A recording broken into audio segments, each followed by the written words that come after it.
हरियाणा में कांग्रेस का confidence high है। हाईकमान से लेकर पार्टी के मकामी नेताओं को भरोसा है कि सूबे में अगली सरकार उनकी बन रही है। इसी भरोसे के साथ आज पार्टी ने अपना चुनावी मैनिफेस्टो जारी कर दिया। कांग्रेस ने ख्वातीन और हेल्थ के लिए दिल खोलकर रेवड़ियों का भरोसा किया है। कांग्रेस का वादा है कि 25 लाख रुपए तक का मुफ्त इलाज मिलेगा। 18 से 60 साल की खातून के खाते में हर महीने खटाखट 2000 रुपए आएंगे। ख्वातीन को सरकारी नौकरी में 33% रिजर्वेशन देंगे। जरूरतमंद बुजुर्ग और बेवाओं को 6000 रुपए महाना पेंशन देंगे। 500 रुपए में गैस सिलेंडर देंगे। बहुत मेहनत से घोषणा पत्र बना है और मैं इस बात की बधाई देता हूं जो हमारी चेयरपर्सन है घोषणा पत्र की, गीता बुकल्दी, और सभी साथियों को जिनका इसमें हो रहा है।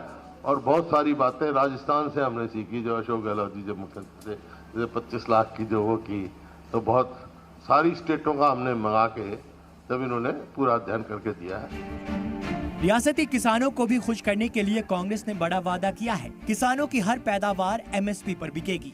फसल नुकसान का मुआवजा 30 दिन के अंदर मिलेगा। छोटे और सूबाई किसानों को डीजल पर सब्सिडी दी जाएगी। हर परिवार को खुशहाली, गरीबों को छत, किसानों को समृद्धि। हमने हमारे इसमें जो हमारा गारंटी पत्र है वो हमने दिया है और हमने ये कहने का वायदा किया है कि कांग्रेस ने जो कहा है वो किया है। कांग्रेस के जो वायदे हैं वो पक्के इरादे हैं और वो हमारी गारंटी है।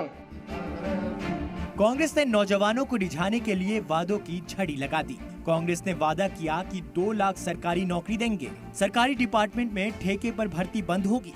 हरियाणा कौशल रोजगार निगम को बंद करेंगे। पेपर लीक के लिए सख्त कानून बनेगा। हरियाणा गैर मुल्की रोजगार बोर्ड बनाएंगे। कांग्रेस ने बुढ़ापा पेंशन और ओल्ड पेंशन स्कीम बहाल करने का भी वादा किया है। शानदार ये मैनिफेस्टो जनता को पूछ के बना है।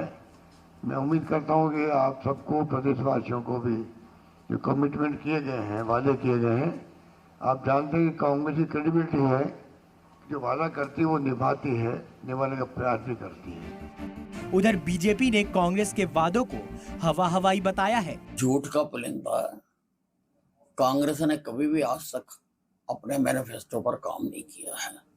कांग्रेस ने एक झूठ बोलने की यूनिवर्सिटी बनाई है।